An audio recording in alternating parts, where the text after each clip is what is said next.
योभन्दा अघिल्लो भिडियोमा चाहिँ मैले यसरी फर्मेटेड अनफर्मेटेड इनपुट आउटपुटको थोरै इन्ट्रोडक्सन दिएको थिएँ।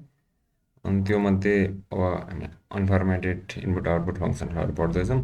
अनि तीमध्ये पहिलो दुईवटा फङ्सनहरू चाहिँ गेट सिएचएआर र पुट सिएचएआर छन्, जसमध्ये गेट सिएचएआर भनेको इनपुट फङ्सन भयो।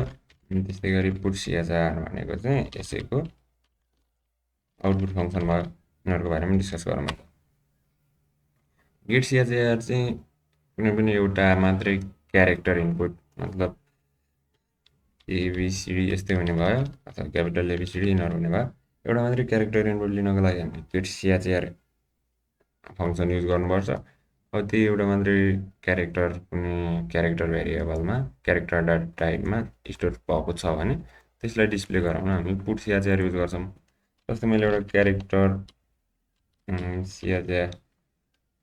क्यारेक्टर सिएच1 नाम गरेको एउटा भेरिएबल बनाइदिन्छु होइन। अनि त्यसमा चाहिँ सिएच1 is equal to get character यो फङ्सन यसरी कल गरिदियौँ भने अब यहाँ हामीले युजरले एउटा क्यारेक्टर इनपुट दिन सक्छ, अनि जुन चाहिँ हाम्रो सिएच1 भन्ने भेरिएबलमा गएर स्टोर हुन्छ। अब त्यो स्टोर मात्रै भयो भने त हामीलाई यहाँ आउटपुट स्क्रिनमा केही पनि थाहा हुँदैन। त्यो स्टोर भयो कि भएन भनेर हामीले स्क्रिनमा देख्नको लागि त्यसलाई डिस्प्ले गराउनु पर्यो, जसको काम चाहिँ पुट सिएचएआर भयो। पुट सिएचएआरमा चाहिँ एउटा आर्गुमेन्ट पठाउनु पर्ने हुन्छ, जुन आर्गुमेन्ट चाहिँ यही जुन भेरिएबलमा अब हाम्रो क्यारेक्टर स्टोर भएको त्यही भेरिएबल हालिदिनुपर्छ। मैले यसरी आर्गुमेन्ट राख्थेँ भने अब यसले चाहिँ मलाई आउटपुट स्क्रिनमा यो क्यारेक्टर 1मा जुन भेरिएबल इनपुट भएको छ त्यो डिस्प्ले गराइदिने भयो। मैले अहिले प्रोग्राम रन गराउँछु। प्रोग्राम रन गराउँदाखेरि यहाँनिर कोड रनर आएर थोरै एरर आयो, यसलाई हटाइदिएँ। अब रन गरौँ। यस पछाडि अब यहाँनिर यस्तो मैले यहाँ प्रिन्ट एफ इन्टर क्यारेक्टर भनेर दिएको भए बुझ्नको सजिलो हुन्थ्यो होला, तर यहाँनिर यसले क्यारेक्टर मागिरहेको छ है अहिले। अनि यहाँ मैले कुनै एउटा क्यारेक्टर जस्तै आर राखेर इन्टर गरिदिएँ भने यो तलतिरको पुट क्यारेक्टरले त्यही इनपुट भएको आरलाई फेरि डिस्प्ले गराइदिने काम गर्यो।